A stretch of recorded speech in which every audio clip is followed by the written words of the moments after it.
రమణ గోగుల.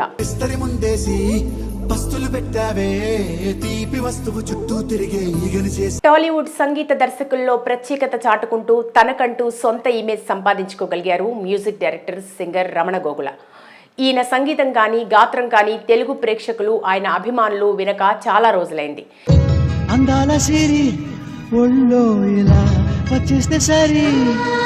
ఈ నేపథ్యంలో తన గాత్రాన్ని మరొకసారి ప్రేక్షకులకు వినిపించేందుకు ప్రయత్నం చేశారు దర్శకుడు అనిల్ రావిపూడి, సంగీత దర్శకుడు భీమ్స్.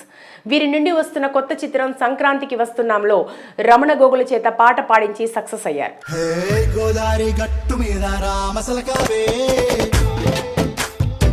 గోదారి గట్టు మీద అంటూ సాంగ్, ఈ పాట 25 మిలియన్ వ్యూస్ దక్కించుకుంది.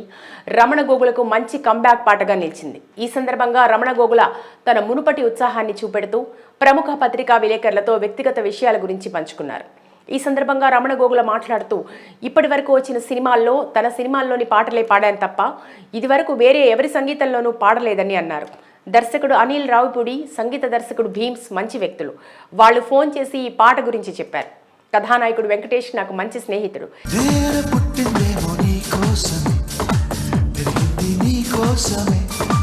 నా తొలి సినిమా ప్రేమంటే ఇదేరా తర్వాత మంచి కలయికలో వస్తున్న సినిమా.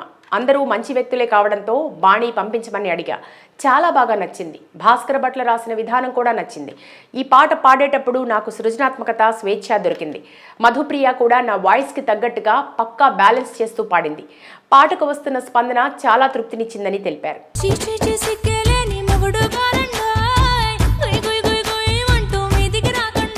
అందరి ఊర్లో ఇదే పాట వినిపిస్తోంది, అందరూ డ్యాన్స్ చేస్తున్నారని ఓ వ్యక్తి ఫోన్ చేశాడు. అలాగే వెంకటేష్ కూడా ఫోన్ చేసి తన సంతోషాన్ని పంచుకున్నారు. ఈ సినిమా అందరికీ వినోదం పంచుతుందన్నారు.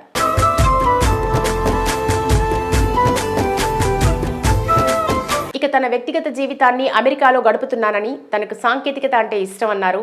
ఏఐ, డాటా అనలిటిక్స్ ప్రాజెక్ట్స్ కోసం విదేశాల్లో ఓ బహుళ జాతీయ కంపెనీకి పనిచేస్తున్నానని, అందుకే సంగీతానికి కాస్త విరామం వచ్చిందన్నారు.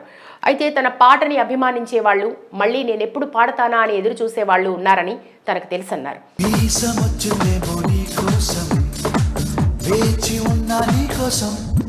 వాళ్ళందరి కోరిక ఈ పాటతో ఫలించింది. నేను మళ్ళీ సంగీత దర్శకత్వం చేయడానికి సిద్ధంగా ఉన్నా.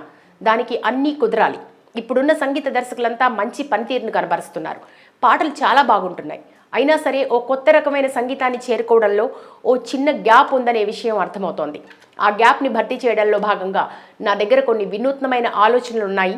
నటులు, దర్శకులు, కథ ఇలా అన్నీ కుదిరినప్పుడు తప్పకుండా తాను మరోసారి సంగీత దర్శకత్వం చేస్తా అన్నారు.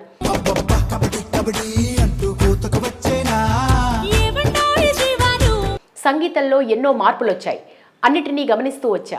ఎంత సాంకేతికత అందుబాటులోకి వచ్చినా పాటలో హృదయం కనిపించాలి. అది మనుషుల్ని తాకాలి. తనకి ఇష్టం లేకుండా ఏ పాట కూడా కంపోజ్ చేయలేదని, అందుకే తన పాటలన్నీ అన్నీ తనకి ఇష్టమే అన్నారు.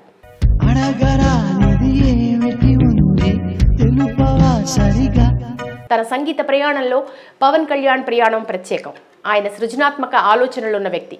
కొత్తదనాన్ని ప్రోత్సహిస్తారు. తెలుగు సినిమాలో ఇంగ్లీష్ పాట ఆయన సినిమా కోసమే స్వరపరిచా. ఆయన విన్న వెంటనే ఈ పాట చేస్తున్నామని చెప్పారు. అది ఓ మ్యాజిక్. ఆయన గొప్ప స్థాయిలో ఉండటం ఆనందంగా ఉందని అన్నారు.